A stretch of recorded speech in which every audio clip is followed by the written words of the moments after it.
اس اللہ کی جس کے لیے ہے یہ کل تعریفیں، کل ثنا، کل حمد، کل شکر، جو نمبر 1 رب العالمین ہے، نمبر 2 رحمان ہے، نمبر 3 رحیم ہے، نمبر 4 جزا و سزا کے دن کا مالک ہے۔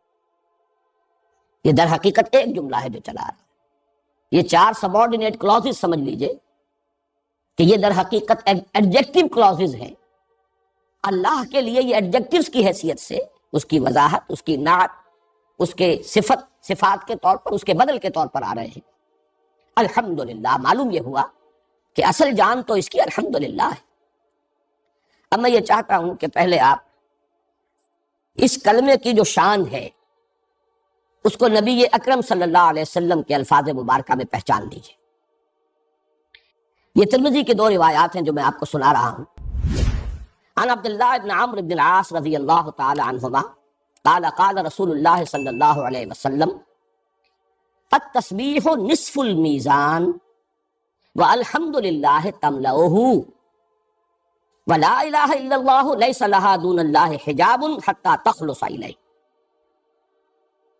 دوسری روایت ہے وعن رجل من بنی سلیم، اس کے الفاظ کیا ہیں کہ حضور نے فرمایا تسبیح نصف المیزان والحمد للہ تملؤہ والتکبیر یملأ ما بین السماء والارض۔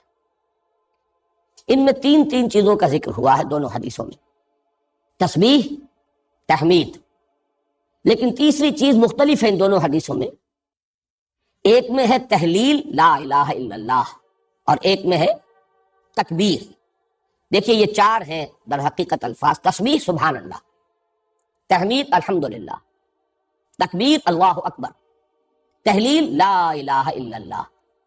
یہ در حقیقت یوں سمجھیے کہ معرفت کے خزانے ہیں، لیکن ان دونوں حدیثوں میں جو قدر مشترک ہے وہ الفاظ ہیں التسبیح نصف المیزان والحمد للہ تملؤ۔ کیا مفہوم ہے اس کا؟ کون سے میزان؟ یہ میزان معرفت ہے۔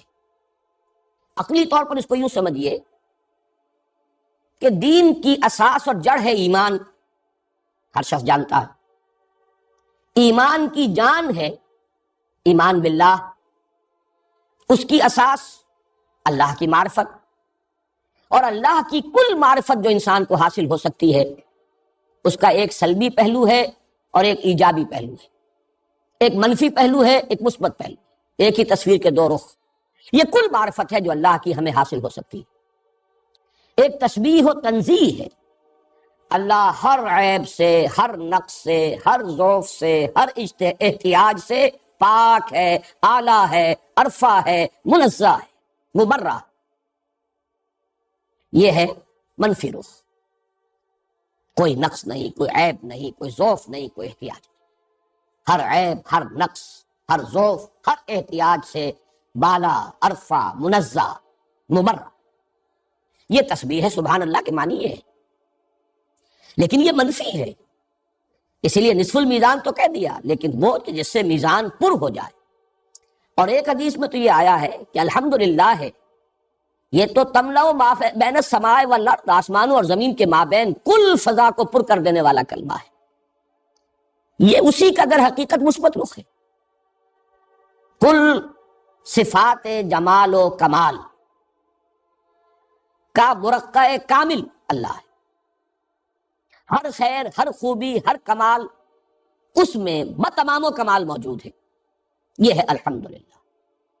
تو التسبیح نصف المیزان، معرفت خداوندی کا نصف تسبیح ہے، اور اس کی تکمیل والحمدللہ تملؤہ، اس کے سوا ہم اللہ کے بارے میں اور کچھ نہیں جان سکتے۔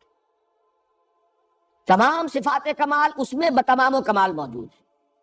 قدرت ہے تو وہ علی کل شیء قدیر ہے، علم ہے تو وہ بکل شیء علیم ہے، حیات ہے تو وہ الحی ہے، اس کی حیات بھی وہ ہے جو ہر ضعف سے مبرہ، نہ اسے اونگ آتی ہے، نہ نیند آتی ہے، نہ اسے کھانے کی ضرورت ہے، نہ اسے پینے کی ضرورت ہے، کوئی ہوائی ضروریہ اسے لاحق نہیں ہے، معاذ اللہ ثم معاذ اللہ۔ ارادہ ہے تو فعال لما یرید، اس کا ارادہ ایسا کامل ہے جو چاہے کر دے۔ جس بھی صفت کمال کا آپ تصور کریں گے وہ اس کی ذات میں بتمام و کمال، اسے آپ اومنیشینٹ، اومنی پوٹنٹ، اومنی پریزنٹ، یہ الفاظ ہیں، آپ کو ہر جگہ پر یہی تصورات ملیں گے. اس کے سوا آپ اور کیا جانیں گے اللہ کے بارے میں؟ اس کی ذات ہمارے احساس سے، ادراک سے ماورا، وراء الورا ثم وراء الورا ثم وراء الورا. حضرت مجدد الفسانی رحمۃ اللہ علیہ وہ اپنے مکتوبات میں یہ الفاظ بکثرت استعمال کرتے ہیں. ذات باری تعالی وراء الورا ثم وراء الورا ثم وراء الورا. اس کو تو سمجھ لو کہ وہ تمہارے فہم کی تو بات اور ہے، تمہارے تصور کی بات اور ہے، تمہارے تخیل کی بات اور ہے، تمہارے وہم سے بھی ماورا ہے. البتہ یہ کہ اس کو جانو گے تو کیا؟ التسبیح نصف المیزان والحمدللہ تملؤہ، یہ کل میزان ہے، میزان معرفت. اب اس میں نوٹ کیجئے الحمدللہ، اس میں گویا کہ کل حمد، جیسا کہ میں پچھلی مرتبہ عرض کر چکا ہوں، اور حمد جمع ہے کم سے کم دو چیزوں کا، شکر اور ثنا. تینوں الفاظ عربی کے ہیں. ہم اردو میں ثنا کا مفہوم ادا کرنے کے لیے لفظ تعریف استعمال کرتے ہیں. اگر اردو کے انداز میں بیان کریں گے تو حمد کے معنی ہے شکر اور تعریف. تمام تعریفیں اور کل شکر سزاوار ہے اللہ. اللہ ہی حقیقتاً مستحق بھی ہے، لام استحقاق، اور وہی فی الواقع مالک بھی ہے، اس لیے کہ جو صفات ہیں جو اسے قابل حمد بناتی ہیں وہ اس کی اپنی ملکیت ہے. لہذا لام تملیک کہیں یا لام استحقاق کہیں، دونوں صحیح. در حقیقت اس میں جیسا کہ میں عرض کر چکا ہوں پچھلی مرتبہ، اصل جو اس کا نیوکلیس ہے وہ شکر ہے. البتہ حمد میں اور شکر میں فرق کیا ہے؟ شکر انسان کرتا ہے کسی کے ایسے احسان اور انعام پر کہ جس سے اس کی کوئی ضرورت پوری ہوئی ہو، جس سے اسے کوئی فائدہ پہنچا. میری کوئی ضرورت تھی، آپ نے پوری کر دی، میں شکر کروں گا، شکریہ ادا کروں گا. مجھے کوئی تکلیف لاحق تھی، آپ نے اس کو رفع کیا، میں آپ کا شکر ادا کروں گا. اور تعریف یا ثنا تمام محاسن پر ہوگی. جو بھی حسن ہے، پھول کا حسن ہے، ہم اس کی تعریف کریں گے، کیا عمدہ پھول ہے. البتہ یہ کہ یہ جو دو چیزوں کو میں نے علیحدہ علیحدہ کیا ہے، یہ جتنا آدمی کانشسنس اور شعور کی نچلی سطح پر ہوگا یہ دونوں چیزیں علیحدہ رہیں گی. جیسے جیسے شعور کی سطح بلند ہوتی ہے دونوں چیزیں ایک ہو جاتی ہیں. اس لیے کہ انسان کے اصل میں احساس کے لطیف ہونے کی بات ہے. پھول کو دیکھ کر بھی آپ یہ نہیں کہہ سکتے کہ مجھے اس سے کیا ملا. آپ کے احساسات لطیفہ کو ایک جلا حاصل ہوتی ہے جب آپ پھول کو دیکھتے ہیں. یہ تو ہر شخص محسوس کر لیتا ہے، میں پیاسا تھا مجھے پانی مل گیا، جس نے پانی پلایا مجھ پر واجب ہے کہ میں اس کا شکر ادا کروں، اس لیے کہ اسے محسوس ہوا کہ پیاس میری رفع ہو گئی. یہ تو یوں سمجھیے کہ بڑا کورس احساس ہے. یہ تو ہر حیوان کو بھی ہو جاتا ہے. کسی بھوکے پیاسے کے حیوان کے سامنے جو ہے آپ کچھ کھانے کے لیے کچھ چارہ رکھیے یا کوئی پانی رکھ دیجئے بالٹی میں پینے کے لیے، وہ جب اپنی ضرورت پوری کر کے سر اٹھائے گا، آپ کی طرف دیکھے گا، اس کے آنکھوں میں آپ کو جذبہ شکر جھلکتا نظر آئے. انسان تو یہ کہ حسن کو پہچانے اور یہ سمجھے کہ اس سے بھی مجھے بہت کچھ حاصل ہوا ہے. اگر اس کا ادراک اور شعور ہے تو در حقیقت انسان اپنے ان احساسات میں ایک بلند تر سطح پر آ گیا ہے، ورنہ نہیں. بڑی پیاری نظم تھی جو ہمارے میٹرک کے کورس میں تھی انگریزی میں، جو ہمارا نصاب تھا، غالباً پارکنسن سلیکشن آف انگلش ورس. ڈیفوڈلز. شاعر کہیں گھوم رہا تھا، دیکھ رہا تھا، اچانک ایک پہاڑی کی چوٹی پر پہنچا تو نیچے جو وادی تھی اس میں اس نے دیکھا کہ پھولوں سے بھری ہوئی تھی. ڈیفوڈلز کے پھول لہرا رہے تھے ہوا میں. اب یہ ایک منظر تھا، حسین منظر، لیکن یہ کہ اس سے اسے کچھ حاصل ہوا. مادی طور پر تو کچھ حاصل نہیں ہوا، لیکن کچھ روح کو تو حاصل ہوا ہے، کچھ اس کے احساسات لطیفہ کو تو حاصل ہوا ہے. I gazed and gazed, but little thought what wealth the scene to me had brought. For oft when on my couch I lie in vacant or in pensive mood, they flash upon that inward eye, which is the bliss of solitude. And then my heart with pleasure fills and dances with the daffodils. ایک ایسی دولت مجھے حاصل ہوئی تھی. بسا اوقات میں غمزدہ ہوتا ہوں، مغموم ہوتا ہوں، اداس ہوتا ہوں، پڑا ہوتا ہوں اپنی چارپائی پر کہ اچانک وہی منظر جو ہے میری آنکھوں کے سامنے آ جاتا ہے اور میرا وہ جو اداسی ہے وہ ختم ہو جاتی ہے. میرا دل جو ہے جیسے وہ ڈیفوڈلز کے پھول لہرا رہے تھے ہوا میں، میرا دل بھی جو ہے لہرانے لگتا ہے. اور وہ ساری جو دولت ہے وہ در حقیقت مجھے جو ملی تھی اس وقت مجھے شعور نہیں تھا. تو یہاں آ کر شکر اور ثنا جمع ہو جائیں. الحمدللہ رب العالمین. اب جو حکمت اور شکر کا میں نے تعلق بیان کیا ہے، اسی کی مثال ہے قرآن حکیم میں، اور اس کے لیے نص قطعی کہ ان دونوں کے مابین کیسا گہرا ربط ہے لازم و ملزوم کا، حضرت لقمان کی شخصیت، وَلَقَدْ آتَيْنَا لُقْمَانَ الْحِكْمَةَ أَنِ اشْكُرْ لِلَّهِ، یہ پہچان لیا جائے کہ شکر کل کا کل سزاوار ہے اللہ کی ذات، حمد کل کی کل سزاوار ہے اللہ کی ذات کو، ثنا اور تعریف کل کی کل سزاوار ہے اللہ کی ذات۔ ایک بات اور نوٹ کر لیجئے، پھر ہم آگے چلیں گے۔ اسی شکر کا ایک اور نتیجہ بھی نکلتا ہے، یہ بھی فطرت انسانی ہی کا ایک بہت اہم گوشہ ہے۔ فطرت کی صحت جو ہے وہ تقاضا کرتی ہے کہ جس نے آپ کے ساتھ کوئی بھلائی کی ہے آپ بھی اس کے ساتھ کوئی بھلائی کریں۔ جس نے آپ کے ساتھ کوئی بھلائی کی، پہلا رد عمل فطرت سلیمہ کا یہ ہوگا کہ اس کا شکریہ ادا کیجیے۔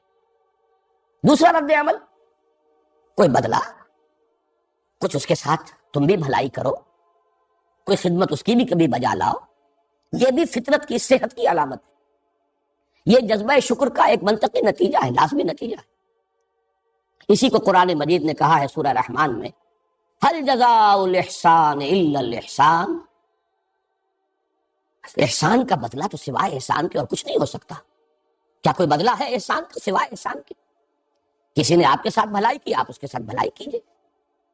اب دیکھیے، ایک تو وہ منعم ہے اور وہ محسن ہے کہ جن کی کوئی نہ کوئی آپ خدمت کر کے ان کے احسان کا بدلہ چکا سکتے۔ والدین نے آپ کو پالا پوسا، ان کے بڑھاپے میں آپ ان کی خدمت کیجئے۔ اس درجے میں تو بدلہ نہیں ہو سکتا، کسی نہ کسی درجے میں آدمی اپنے اندر ایک تسکین محسوس کر سکتا ہے کہ جیسے کما ربیانی صغیرہ، لیکن اگرچہ ایک آخری حد ہے اس کی کہ جس پر جا کر انسان سمجھتا ہے کہ ان کے احسانات کا بدلہ میں نہیں چکا سکتا، لہذا اللہ سے دعا کرتا ہے وَقُلْ رَبِّ ارْحَمْهُمَا كَمَا رَبَّيَانِي صَغِيرًا۔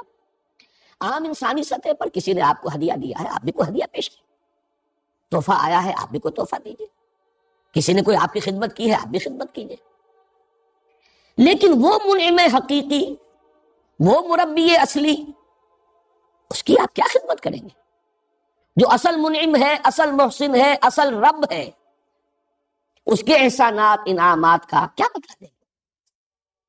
اس کو یوں سمجھیے، اس سے بھی پہلے درجے میں کہ کچھ لوگوں نے دیکھا کہ سورج سے ہمارا بڑا کام چل رہا ہے، سورج کی تمادت سے فصلیں پکتی ہیں، ہوائیں چلتی ہیں، اب سورج کو ہم کیا بدلا دیں؟ کچھ نہیں دے سکتے سوائے اس کے کہ ہاتھ جوڑ کر کھڑے ہو جائیں، سورج طلوع ہو رہا ہے ڈنڈوت کر دیں۔ تو ایک اظہار تذلل، ایک اس کی عظمت کا اعتراف کسی درجے میں، کسی ریچول کے ذریعے سے سجدہ کر دیجئے، ماتھا ٹیک دیجئے، اس کی مدح کیجئے، ثنا کیجئے، یہی تو ہو سکتا اور کچھ نہیں ہو سکتا۔ معلوم ہوا کہ شکر ہی در حقیقت جذبہ عبادت کی شکل اختیار کرتا ہے، اس لیے کہ شکر کا منطقی نتیجہ کیا ہے کہ انسان بھی کوئی اس کی کا بدلہ پیش کرے، اگر وہ صحیح الفطرت ہے، صحیح العقل ہے۔ اب ظاہر بات ہے کہ جہاں کچھ بدلہ دیا جا سکتا ہو، یہی بات ہے جو مولانا روم نے ایک بڑی پیاری حکایت میں بیان کی ہے کہ حضرت موسیٰ علیہ السلام کہیں گزر رہے تھے تو ایک گڈریے کو دیکھا انہوں نے، وہ اپنے خیال میں اللہ سے مناجات کر رہا تھا، ہم کلام تھا، اے اللہ اگر تو میرے سامنے آ جائے، میں تیرے پاؤں دھوؤں، تیرے سر میں سے جوئیں نکالوں، تیری خدمت کروں۔ اب یہ اس کا سب سے اونچا تصور ہو سکتا تھا، کسی بڑی سے بڑی ہستی جو بھی اس کے تصور میں تھی، کوئی بڑا چودھری، کوئی شیخ قبیلہ، جب وہ کہیں جاتا ہوگا اپنے کسی سردار کے پاس تو یہی کام کرتے تھے، پاؤں دھو دیے، سر میں مالش کر دی، جوئیں نکال دی، کوئی اور خدمت بجا لائے۔ تو اللہ اگر تو میرے سامنے آ جائے، کبھی اے حقیقت منتظر نظر آ لباس مجاز میں کہ ہزاروں سجدے تڑپ رہے ہیں میری جبین نیاز میں۔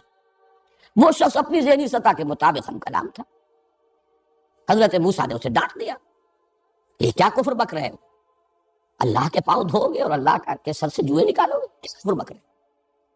تو حکایت ایسے ہے کہ اس نے چیخ ماری، کپڑے پھاڑے اور کہیں نکل گیا جنگل کی طرف۔ تو اللہ تعالیٰ نے حضرت موسیٰ سے فرمایا کہ اے موسیٰ، تو برائے وصل کردن آمدی، میں برائے فصل کردن آمدی، تجھے ہم نے بھیجا تھا تو اس لیے آیا تھا کہ لوگوں کو ہم سے جوڑے، نہ کہ ہم سے توڑ دے، ہم سے کاٹ دے، ہم سے جدا کر دے۔ وہ اپنے فکر، اپنی سوچ کے مطابق، اب یہی اس کی سطح ہے سوچ کی، اس سے زیادہ تو اس کی سوچ کا کوئی اور پیمانہ ہے۔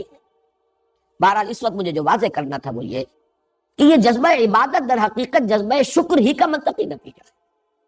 کوئی بدلہ، کوئی خدمت اگر ہم نہیں کر سکتے، ہستی اتنی بلند ہے، اتنی بلند ہے، اتنی بلند ہے کہ ہم کوئی خدمت کر نہیں سکتے، ہم کوئی بدلہ دے نہیں سکتے اس کے احسانات و انعامات کا، تو اس کے سامنے سر ہی جھکا دیں، سجدہ ہی کریں، کوئی اور مراسم عبودیت بجا لائیں، کچھ اس کے حمد کے ترانے گائیں، جیسے کہ حضرت داؤد علیہ الصلوۃ والسلام حمد ہی کے ترانے ہیں نا، زبور ہے کیا، حمد کے ترانوں پر مشتمل کتاب ہے.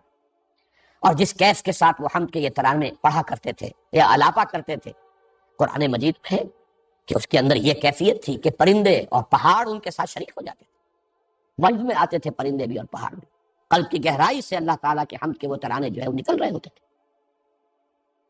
اب آخری بات الحمدللہ کے بارے میں اور نوٹ کر لیں، وہ یہ کہ یہ ہر نوع کے شرک کی جڑ کاٹ دینے والا کلمہ ہے. جب کل تعریف اسی کی ہے، کل حمد اسی کی ہے، تمام حسن کا منبع سرچشمہ وہی ہے، کل ربوبیت کا نقطۂ آغاز وہی ہے، تمام رحمت جو ہے اس کا منبع اور سرچشمہ اسی کی ذات ہے، تو کسی اور کو کاہے کو پوجنا ہے؟ کسی اور کے لیے مراسم عبودیت کاہے کے لیے؟ سورج کے سامنے کاہے کو سر جھکانا ہے؟ وہ تو خود اس کے قبضہ قدرت میں ہے، اسی کے حکم سے کر رہا ہے جو کچھ کر رہا ہے. میرا مجھ میں کچھ نہیں، جو کچھ ہے سو تو ہے. بھگت کبیر کا یہ دوہا، میرے اندر میرا تو کچھ ہے ہی نہیں، اے رب جو کچھ ہے تیرا دیا ہوا ہے. تو سورج میں اس کا اپنا کچھ ہے ہی نہیں، اس کی تبادت ذاتی ہے ہی نہیں. پانی میں جو تاثیر ہے وہ اس کی رکھی ہوئی، ماں میں جو مامتا ہے وہ اس نے ڈالی ہے، باپ میں شفقت ہے اس کی عطا کردہ ہے. تو ٹھیک ہے، اس نے جس جس کا حق معین کر دیا، ماں کی خدمت بھی کرو، باپ کی خدمت بھی کرو، وہ سب ہے. انشکر لی ولے والدیک، شکر ادا کرو میرا اور اپنے والدین کا. لیکن یہ ہے کہ اصل شکر اللہ کا، یہی وہ تعلق جو ہے، یعنی شکر اور شرک. دیکھیے حروف اصلی ایک یہ شین رے کاف، شین را کاف، شرک، شین کاف را شکر، ان دونوں میں کس قدر گہرا ربط ہے. اسی لیے وہ سورہ لقمان کی جو آیت میں نے آپ کو سنائی دوسرے رکوع کی پہلی آیت، وَلَقَدْ آتَيْنَا لُقْمَانَ الْحِكْمَةَ أَنِ اشْكُرْ لِلَّهِ، حکمت کا منطقی نتیجہ ہے اللہ کا شکر، اور شکر کا لازمی نتیجہ شرک کا خاتمہ. وَإِذْ قَالَ لُقْمَانُ لِابْنِهِ وَهُوَ يَعِظُهُ يَا بُنَيَّ لَا تُشْرِكْ بِاللَّهِ إِنَّ الشِّرْكَ لَظُلْمٌ عَظِيمٌ. صدق اللہ العظیم. اذان لہ آخرہ. ہمارے آج کے درس کی اس نشست کا بھی نصف جو ہے وہ سابق اعادے پر صرف ہو گیا ہے. بہرحال ان چیزوں کی ضرورت ہے. اس وقت صرف ایک جملہ اور کہہ رہا ہوں، پھر ہم آگے چل رہے ہیں. ایک بات تو میں نے عرض کر دی تھی کہ الحمدللہ پرنسپل کلاس رب العالمین الرحمن الرحیم مالک یوم الدین اسی کے تابع. پھر اس الحمدللہ کا رشتہ جڑتا ہے ایاک نعبد. میں نے اس کی وضاحت کر دی ہے کہ یہی شکر ہے در حقیقت جو جذبہ عبادت کی صورت اختیار کرتا ہے. اس کے درمیان جو منطقی اور عقلی ربط ہے وہ میں بیان کر چکا. اب آئیے الحمدللہ رب العالمین. پہلا وصف اللہ کا، وہ رب ہے تمام جہانوں کا. لفظ رب کے بارے میں بھی میں نے سورۃ الناس کے ضمن میں کچھ عرض کرنے کی کوشش کی تھی، لیکن مجھے احساس ہو گیا تھا کہ بات واضح نہیں ہو پائی تھی اس کی لغوی بحث کا جہاں تک تعلق ہے. دیکھیے را با با رب، اس کا اصل مفہوم ہے مالک. رب المال مال والا، رب الدار گھر والا، گھر کا مالک، رب البیت وہی گھر والا. لیکن ایک اور مادہ ہے را با وا جس سے ربا بنا ہے.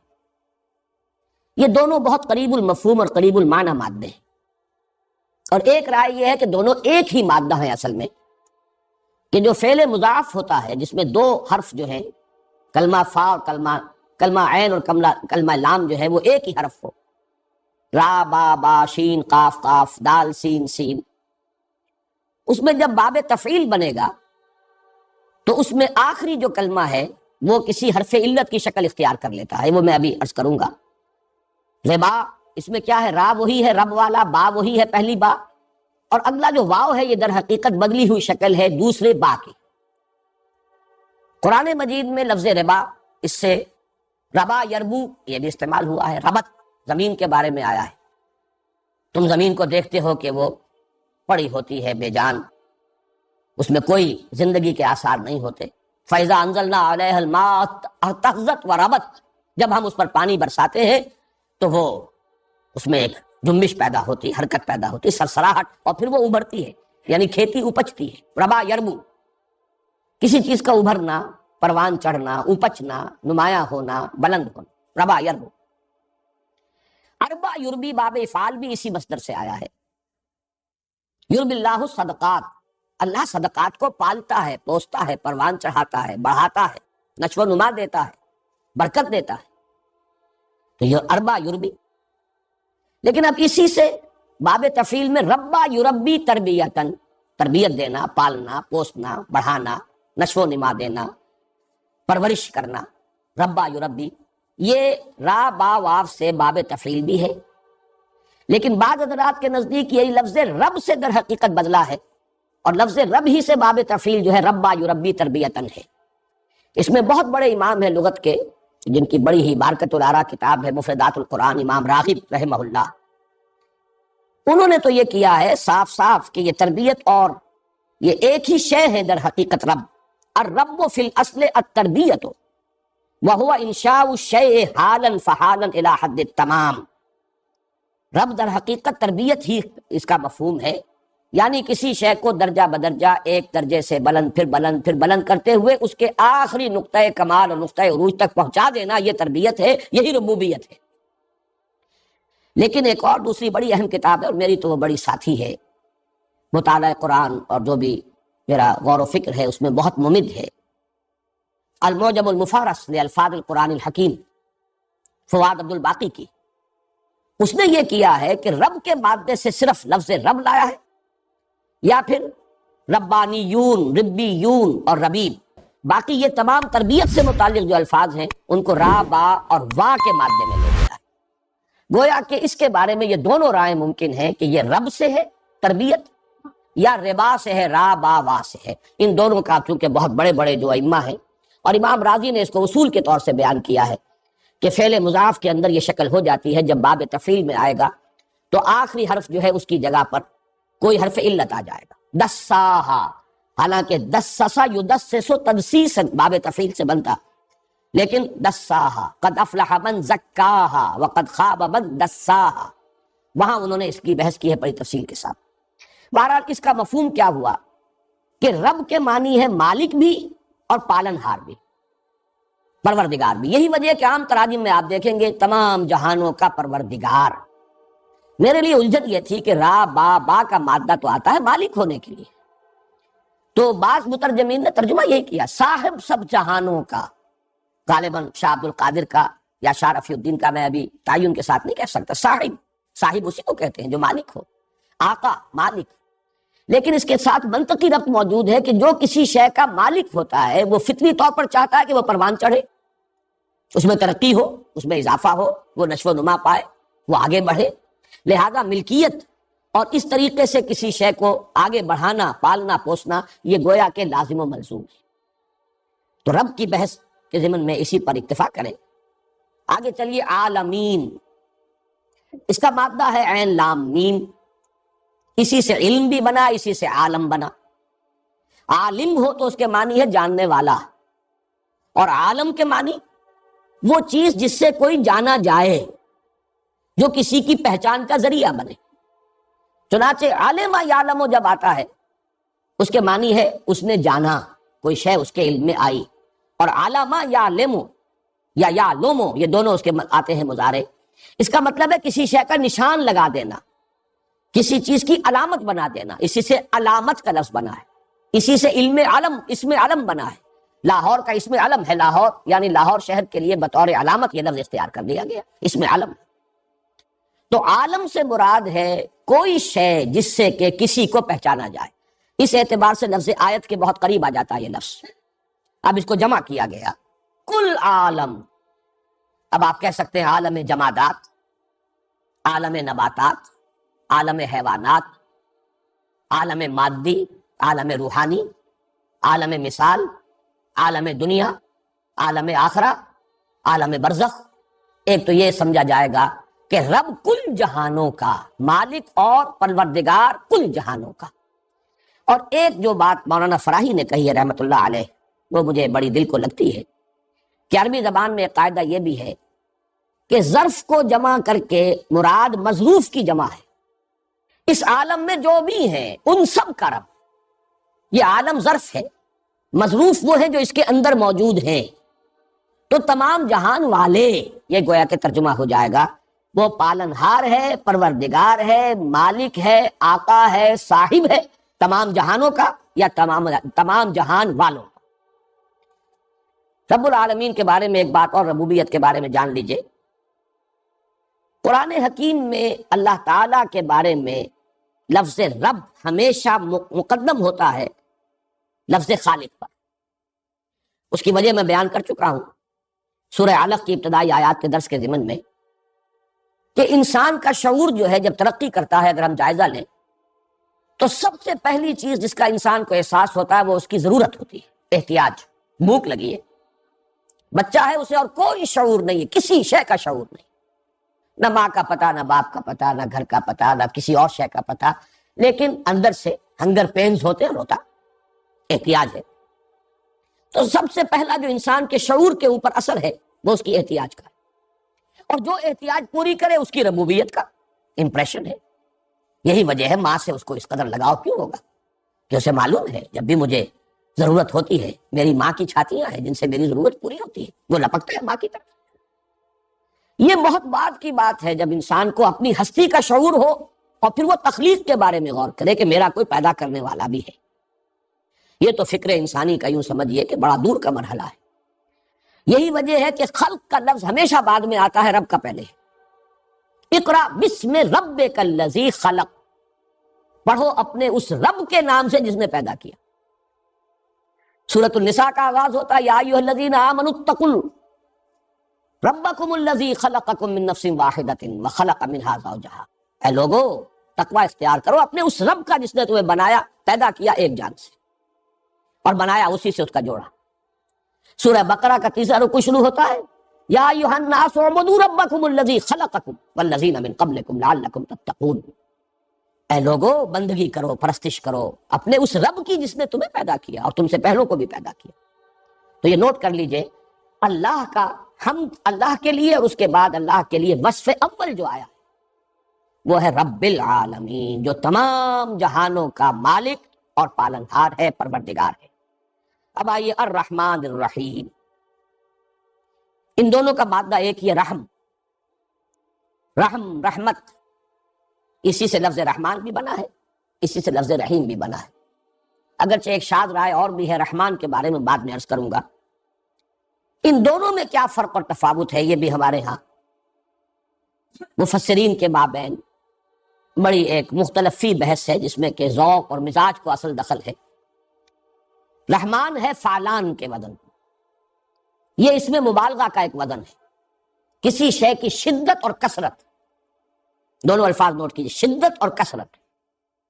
غضبان، بہت غضبناک، غصے سے ہم کہیں گے آگ بگولا۔ عطشان، انتہائی پیاسا۔ جوعان، بھوک سے مر رہا ہے، جان نکل رہی ہے۔ یہ اس وزن پر آئیں گے تو رحمت سے رحمان، فعیل کے وزن پر صفت مشبہ آتی ہے اور اس میں ہوتا ہے دوام اور استمرار، شدت اور کثرت کے مقابلے میں دوام اور استمرار، پائیداری، تسلسل۔ رحیم یعنی جس کی رحمت مسلسل ہے، ہمیشگی کی کیفیت کے ساتھ ہے، دائمی ہے، جس کا مستقل وصف ہے۔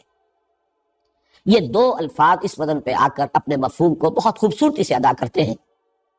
ہمارے بعض مفسرین نے اس کو یوں بیان کیا کہ رحمان کا تعلق ہے تخلیق سے، پیدا تو کر دیا اللہ نے ایک دم، شان کن فیکونی، کن فیکون، لیکن رحیم کا تعلق ہے ربوبیت سے، اب اس کا پالنا، پوسنا، پروان چڑھانا، اس کا تسلسل، یہ اللہ تعالیٰ کی رحیمیت کا مظہر ہے، جبکہ کائنات کی تخلیق اللہ کی رحمانیت کا مظہر ہے۔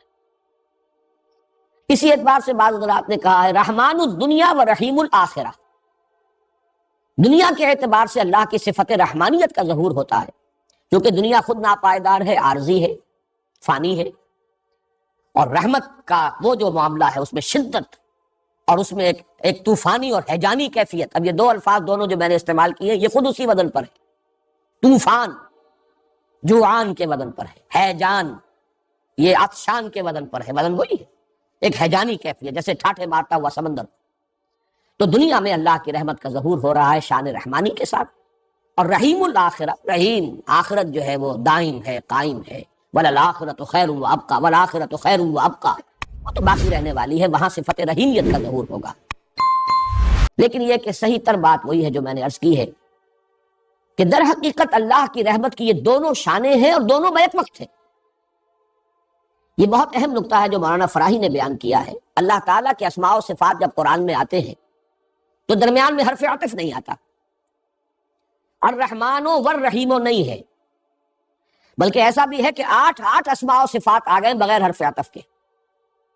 الملک القدوس السلام المؤمن المہیمن العزیز الجبار المتکبر، 8 اسماء ہے، کہیں حرف واو نہیں. ایک ہی استثناء ہے، بہت سے حضرات کو یاد آ گیا ہوگا، ایک ہی استثناء ہے سورہ حدید میں، هو الاول والآخر والظاہر والباطن. پورے قرآن مجید میں یہ واحد مقام ہے جہاں اللہ تعالیٰ کے اسماء و صفات کے مابین حرف عطف ہے، باقی کہیں نہیں. اگر 4 یہ ہیں تو 4 ہی سورہ جمعہ کے شروع میں الملک القدوس العزیز الحکیم، کہیں در حرف واو نہیں. اس کی وجہ کیا ہے؟ بہت پیاری بات ہے کہ اللہ تعالیٰ کی یہ تمام صفات، اللہ کی یہ تمام شانیں بیک وقت اس کی ذات میں موجود ہیں. یہ تو ہمارے تصور کی اصل میں تنگنائی ہے کہ ہم ان چیزوں کا بیک وقت تصور نہیں کر سکتے، ہمیں یہ متضاد نظر آتی ہے. رحمانیت کچھ جدا شان ہے اور رحیمیت کچھ جدا شان ہے. ہمارے فہم کے اعتبار سے یہ جدا ہیں، اللہ کی ذات کے اندر یہ دونوں بیک وقت، وہ رحمان بھی ہے اور بیک وقت رحیم بھی ہے. اس کی ایک طوفانی کیفیت بھی ہے، شدت بھی ہے، کثرت بھی ہے، اور اس میں دوام بھی ہے اور استمرار بھی ہے اور استقلال بھی ہے. میں اسے ایک سادہ سی مثال سے بیان کیا کرتا ہوں، اس وقت بھی ریکارڈ ہو جائے تو کوئی حرج نہیں. ہم اپنے اوپر اگر اس کو طاری کریں تو فرض کیجئے کہ کہیں کوئی سڑک پر کوئی ایکسیڈنٹ ہوا ہے، کوئی بس کا ایکسیڈنٹ ہوا ہے، کار کا ہوا ہے. فرض کیجئے کہ اس کار میں جتنے بھی سوار تھے سب کے سب ہلاک ہو گئے. کوئی دودھ پیتا بچہ باقی رہ گیا ہے جو ماں سے چمٹا ہوا، ماں کی لاش ہے، چمٹا ہوا. جو شخص بھی اس منظر کو دیکھے گا اس کا دل پگھل جائے. وہ بچہ چمٹا ہوا اپنی ماں کی لاش سے. فرض کیجئے کوئی پتہ نہیں یہ لوگ کون ہیں، کہاں کے ہیں، کہیں سے کوئی سراغ نہیں مل سکتا. آج تو خیر بڑی آسانی سے مل جاتے ہیں سراغ، ماضی میں سمجھیے کہ کچھ پتہ نہیں چل سکتا. ہر شخص کے دل میں ایک جذبہ ابھرے گا، گویا کہ ایک رحمت کی ہیجانی کیفیت، طوفانی کیفیت. اس بچے کی میں پرورش کروں گا، اسے میں پالوں گا. یہ لاوارث رہ گیا ہے، اس کا کوئی پالنے پوسنے والا نہیں رہا. یہ جذبہ یقیناً ابھرے گا، یہ ایک جوش کی کیفیت ہے. رحمت جوش میں آئے گی ہر انسان. لیکن یہ کہ ہمارا یہ جوش بہت جلدی ٹھنڈا پڑ جاتا.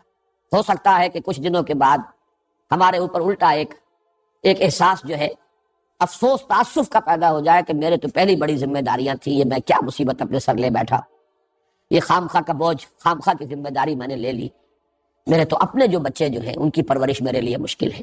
معلوم ہوا کہ ہمارا وہ جوش ٹھنڈا پڑ جاتا ہے. لیکن اللہ تعالیٰ کا جوش رحمت بیک وقت اس میں وہ شان بھی ہے رحمانیت کی اور رحیمیت کی بھی ہے، اس میں کبھی کسی کمی کا کوئی سوال نہیں. یہ در حقیقت رحمان اور رحیم کے دونوں مفاہیم کو جمع کرنے کا جو ہے میرے نزدیک مثال کے ذریعے سے اس کو اگر سمجھانا ہو، تشبیہ کے ذریعے سے، تو شاید یہ اس سے قریب ترین بات ہے. الرحمن الرحیم مالک یوم الدین. میں اس کا جو منطقی اور فلسفیانہ جو ان میں ربط ہے وہ بیان کر چکا. وہ جزا و سزا کے دن کا مالک ہے. یہ تصور کہاں سے ابھرا؟ فطرت انسانی میں ہے نیکی اور بدی کا امتیاز. یہ فطرت کی صحت کی جو علامتیں میں نے گنوائی تھی پہلے دن، انہی میں سے ایک اہم علامت یہ ہے. یہ اخلاقی حس نہیں رہی تو انسان کی فطرت مر چکی، اندر کا اصل انسان مر چکا. ایک انسان نما حیوان باقی رہ گیا ہے جس کو قرآن کہتا ہے تم سمجھتے ہو یہ زندہ ہے، یہ تو مردہ ہے. اموات غیر احیاء، یہ زندہ نہیں ہے. اے نبی آپ سمجھتے ہیں یہ دیکھ رہے ہیں، یہ نہیں دیکھ رہے. یہ انسانوں کا سا دیکھنا نہیں دیکھ رہے. آپ سمجھتے ہیں یہ سن رہے ہیں، یہ نہیں سن رہے. یہ حیوانوں کا سا سننا سن رہے ہیں، انسانوں کا سا سننا نہیں سن رہے. لہم قلوب لا یفقہون بہا، وَلَهُمْ أَعْيُنٌ لَا يُبْصِرُونَ بِهَا وَلَهُمْ آذَانٌ لَا يَسْمَعُونَ بِهَا أُولَٰئِكَ كَالْأَنْعَامِ بَلْ هُمْ أَضَلُّ۔ اب تو یہ چلتے پھرتے مقبرے ہیں، ان کی فطرت مر چکی، یہ اس کا مقبرہ ہے، تعزیہ ہے جو چل رہا ہے انسان کی صورت کے اندر۔ یہ ہے در حقیقت قرآن مجید کا فلسفہ۔ تو انسان کی فطرت کے زندہ رہنے اور اس کے صحت پر برقرار رہنے کا ایک بہت بڑا اس کا جو نتیجہ ہے یا اس کی علامت ہے وہ یہ ہے اخلاقی حس موجود، نیکی اور بدی میں امتیاز۔ پھر عقل اس پر گرا لگاتی ہے۔ یہ بات میں نے بہت مرتبہ بیان کی، جہاں تک اللہ کی معرفت کا تعلق ہے یہ صرف فطرت کے حوالے سے، لیکن جہاں آ جائے گا آخرت کا معاملہ، جزا و سزا کا، وہاں فطرت پر عقل کی گرہ لگے گی تو بات بنے گی۔ فطرت تو صرف یہ بتاتی ہے کہ نیکی نیکی ہے، بدی بدی ہے۔ یہ عقل ہے جو تقاضا کرتی ہے کہ گندم از گندم بے روید جوز جو، نیکی کا اچھا صلت ملنا چاہیے، بدلہ ملنا چاہیے، بدی کی سزا ملنی چاہیے۔ اور مشاہدہ یہ ہے کہ نہیں مل رہا بدلہ، بلکہ الٹی گنگا بہ رہی ہے۔ آپ کوئی اخلاقی اصول نہ رکھتے ہو، ہر راستہ آپ کے لیے کھلا ہے، کشادہ ہے، بڑھتے چلے جائیے۔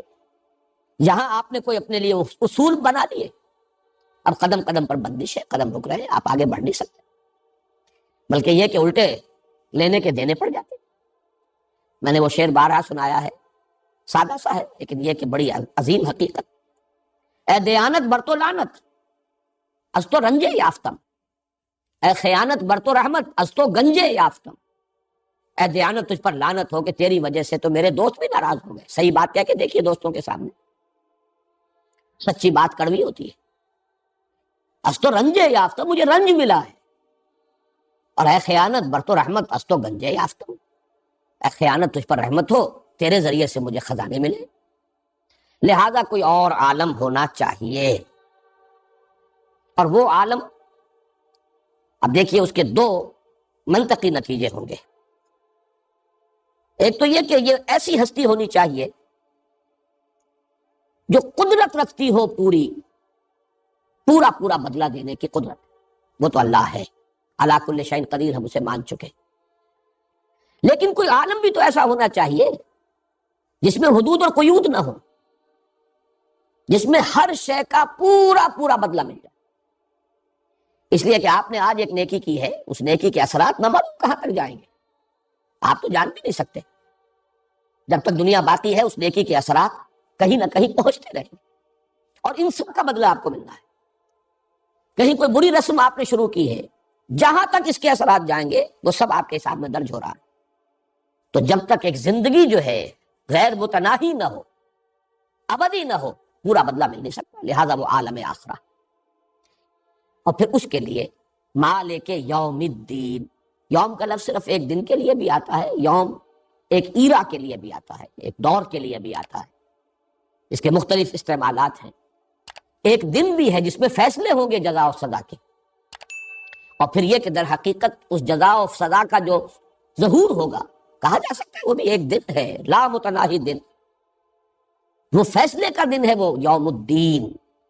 دین کا جو اصل لفظ ہے عربی زبان میں، اس کا مفہوم ہے بدلہ، دانا یا دینو، بدلہ دینا۔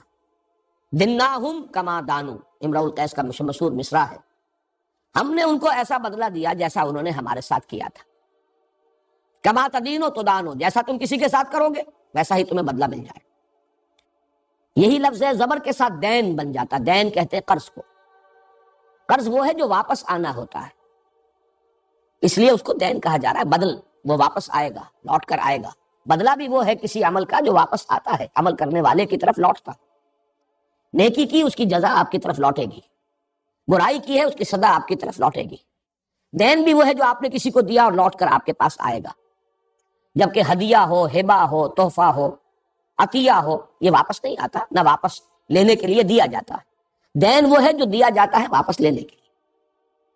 تو دین، اس کا اصل مفہوم، بنیادی مفہوم ہے بدلہ۔ البتہ اس سے آگے اس کے جو مفاہیم ہے، یہ سورہ کافرون میں پوری تفصیل کے ساتھ میں بیان کر چکا ہوں۔ اس لیے کہ بدلہ کسی قانون کے تحت ہوگا، لہذا دین قانون اور شریعت کو بھی کہتے ہیں۔ وہ قانون اور شریعت کسی نظام کے تابع ہے، دستور ہے جس کے تحت قانون ہے، کوئی لا گیور ہے جو قانون دیتا ہے، اس اعتبار سے پورے نظام کو بھی دین کہیں گے. ایک ایسا نظام جس میں مختار مطلق آخری لاگور اللہ ہے، اسی کی اطاعت کریں گے جزا ملے گی، اس کی نافرمانی کریں گے سزا ملے گی. اس پورے کانسیپٹ کو آپ کہیں گے یہ دین اللہ ہے.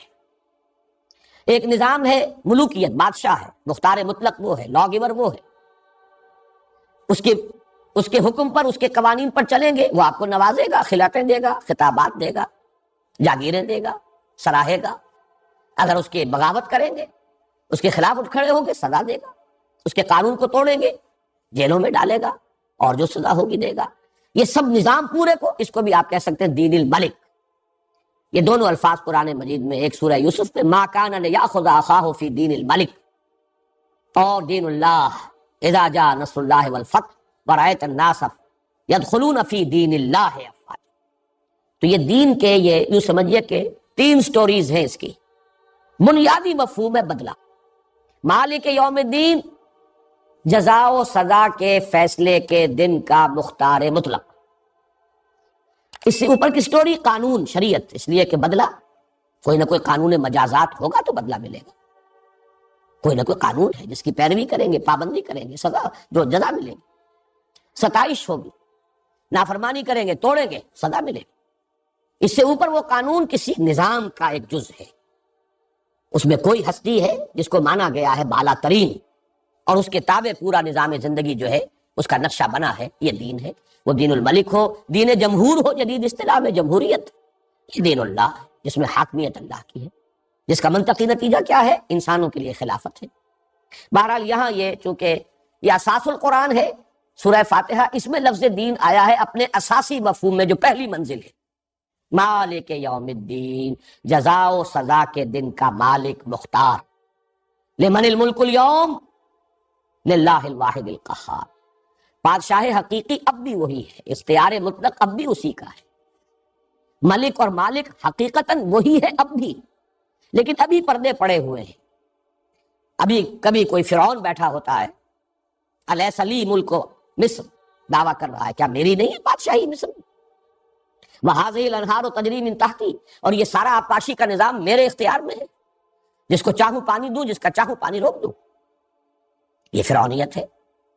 کبھی کوئی فرعون ہے، کبھی کوئی نمرود ہے، کبھی کوئی ایک قوم دوسری قوم پر حاکم بن کر بیٹھ جاتی ہے، کبھی کوئی کسی علاقے یا قوم کے عوام خود حاکمیت کے مدعی بن جاتے ہیں. یہ سب یوں سمجھیے کہ سراب ہے، دھوکہ ہے، ڈرامے ہیں جو ہو رہے ہیں.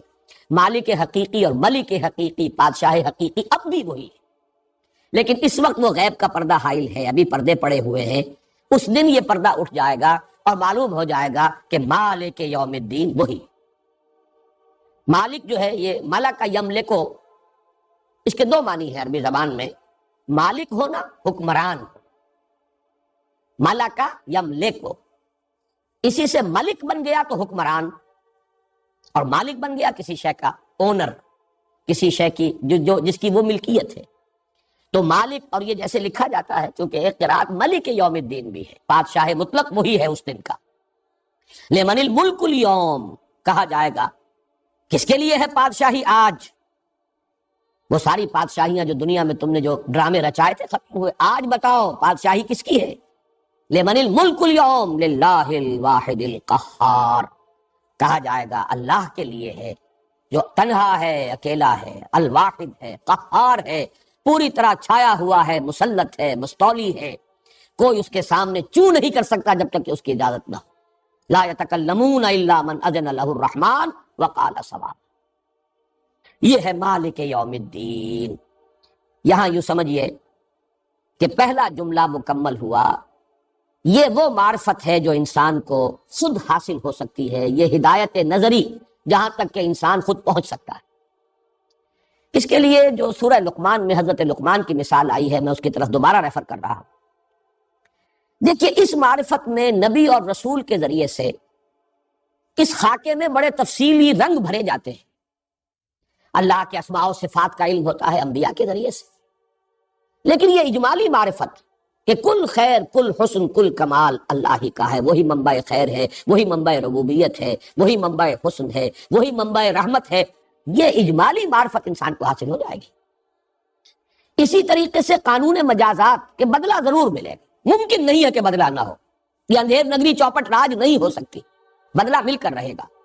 یہ وہ سلیم الفطرت سلیم العقل انسان یہاں تک تو پہنچ جائے گا، لیکن اس میں یہ تفصیلات کا رنگ کہ ایک وقت قیامت آئے گی، قیامت کے بعد کچھ عرصے کے بعد ریزریکشن ہوگی، بعث بعد الموت ہوگا، حشر و نشر ہوگا، تم جمع کیے جاؤ گے، تمہیں کھڑے ہونا ہوگا، یوم یقوم الناس لرب العالمین، پھر حساب کتاب ہوگا، وزن اعمال ہوگا، جس کے پلڑے بھاری ہوں گے اس کے لیے فہو فی عیشۃ راضیہ واما من خفت موازینہ فامہ ہاویہ، پھر وہ کیا ہے؟ وہ جنت ہے جس میں یہ نعمتیں ہیں، اور وہ سزا کیا ہے؟ وہ جہنم ہے جس کی یہ سزائیں ہیں۔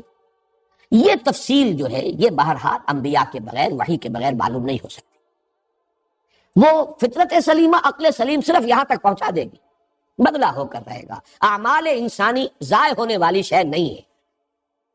چنانچہ آپ دیکھتے ہیں سورہ لقمان میں بس یہی دو چیزیں آئی ہیں، قیامت کا ذکر، بعث بعد الموت کا ذکر، حشر و نشر کا ذکر، وزن اعمال کا ذکر، یہ جنت کا ذکر، دوزخ کا کچھ نہیں۔ پہلی بات کیا تھی؟ وَإِذْ قَالَ لُقْمَانُ لِابْنِهِ وَهُوَ يَعِظُهُ يَا بُنَيَّ لَا تُشْرِكْ بِاللَّهِ إِنَّ الشِّرْكَ لَظُلْمٌ عَظِيمٌ۔ پہلی بات معرفت خداوندی، توحید، شرک کی نفی، شکر اور شرک سے نفی، شکر کا التزام اور شرک سے اپنے آپ کو پاک کر لینا، اجتناب۔ یہ تو پہلی دو آیتوں میں ہے، وَلَقَدْ آتَيْنَا لُقْمَانَ الْحِكْمَةَ أَنِ اشْكُرْ لِلَّهِ وَمَنْ يَشْكُرْ فَإِنَّمَا يَشْكُرُ لِنَفْسِهِ وَمَنْ كَفَرَ فَإِنَّ اللَّهَ غَنِيٌّ حَمِيدٌ وَإِذْ قَالَ لُقْمَانُ لِابْنِهِ وَهُوَ يَعِظُهُ يَا بُنَيَّ لَا تُشْرِكْ بِاللَّهِ إِنَّ الشِّرْكَ لَظُلْمٌ عَظِيمٌ۔ اس کے بعد دو آیات میں اللہ تعالیٰ کی طرف سے ایک بات آئی ہے کہ ہم نے والدین کے بارے میں بھی نصیحت کی ہے۔ لقمان نے اپنے بیٹے کو ہمارا حق بتایا، ہم تمہیں جو والدین کا حق ہے وہ بھی بتا دیتے ہیں۔ وَوَصَّيْنَا الْإِنسَانَ بِوَالِدَيْهِ، یہ اللہ کی طرف سے۔ اس کے بعد پھر آتی ہے پانچویں آیت، یا بنی انہا ان تک مثقال حبۃ من خردل فتکن فی صخرۃ او فی السماوات او فی الارض یأت بها اللہ ان اللہ لطیف خبیر۔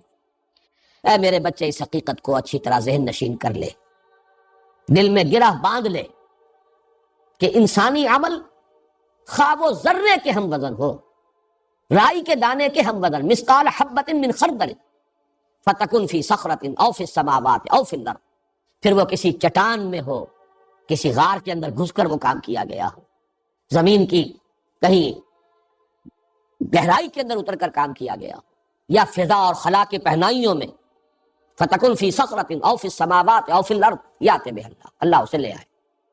ان اللہ لطیف خبیر، یقیناً اللہ لطیف اور خبیر۔ اور اس کے فوراً بعد یا بنی اقم الصلاۃ، معلوم ہوا کہ وہ جو فکر ہے، فکر صحیح، ہدایت نظری، اس کے یہی دو جز ہیں۔ ان کے اندر تفصیلات کا رنگ جو ہے وہ نبوت اور رسالت کے ذریعے سے بھرا جائے گا۔ خاکہ یہی ہے بنیادی، جو سلیم الفطرت اور سلیم العقل انسان جہاں تک پہنچ گیا، نبوت اور رسالت سے اب اس میں تفصیلات کا رنگ بھرا جائے گا۔